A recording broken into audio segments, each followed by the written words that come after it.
बहुत पुरानी बात है। किसी राज्य में एक राजा राज्य करता था। वह राजा कुंवारा था। तो राजा ने एक बार सोचा कि वह शादी करेगा।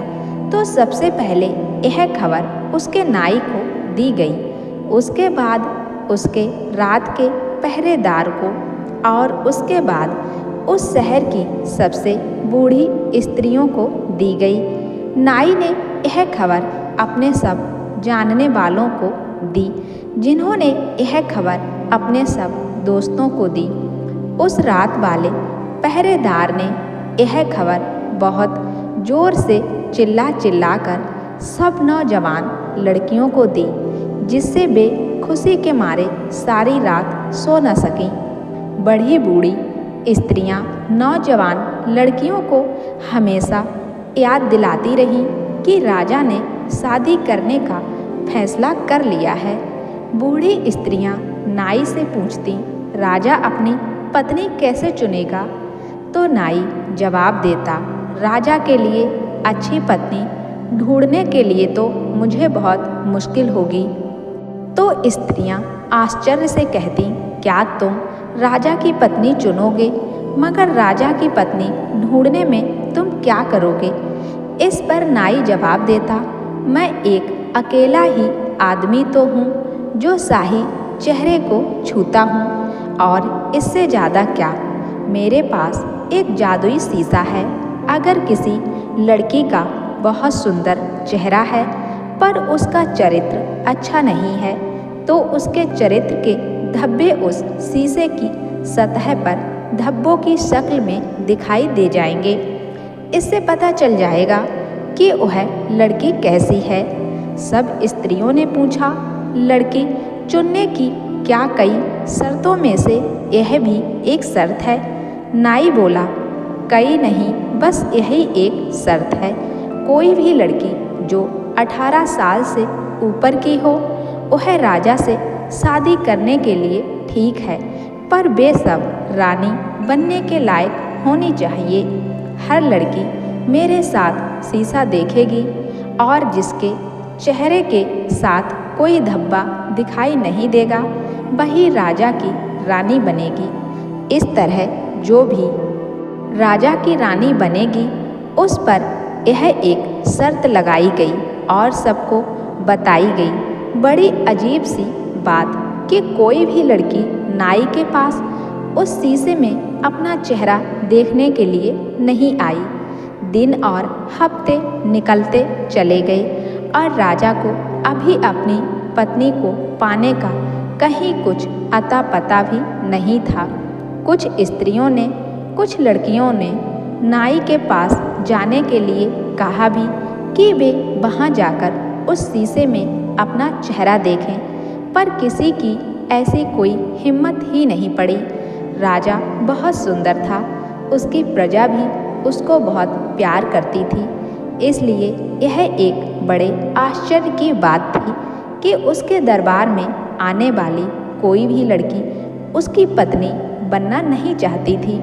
बहुत सारी लड़कियों ने बहुत सारे बहाने बनाए, जैसे कि कुछ ने कहा कि उनकी शादी तो पहले ही पक्की हो चुकी है, कुछ ने कहा कि वे नाई की दुकान में जाना ही पसंद नहीं करती, तो कुछ ने अपनी दोस्तों को कहा कि वे अकेली रहना ज़्यादा पसंद करेंगी।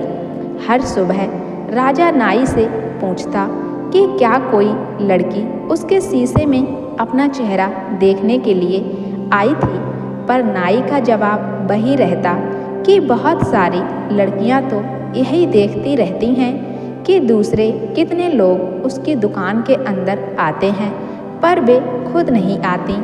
राजा नाई से बोला, क्या इस देश में कोई ऐसी लड़की नहीं है जो राजा की पत्नी बन सके? मुझे मालूम है कि दूसरे देशों के राजाओं को शादी करने में कोई मुश्किल नहीं पड़ती, फिर मुझे इतनी मुश्किल क्यों पड़ रही है? नाई ने जवाब दिया, महाराज, एक बात संभव हो सकती है। पहाड़ों की तरफ एक भेड़ चराने वाली रहती है, वह इस शीशे में देखने का खतरा मोल ले सकती है। पर क्या आप उतनी गरीब लड़की से शादी करेंगे? राजा बोला, ठीक है, उस भली भेड़ चराने वाली को आने दो और मेरे दरबार में उसको अपने शीशे में अपना चेहरा देखने दो।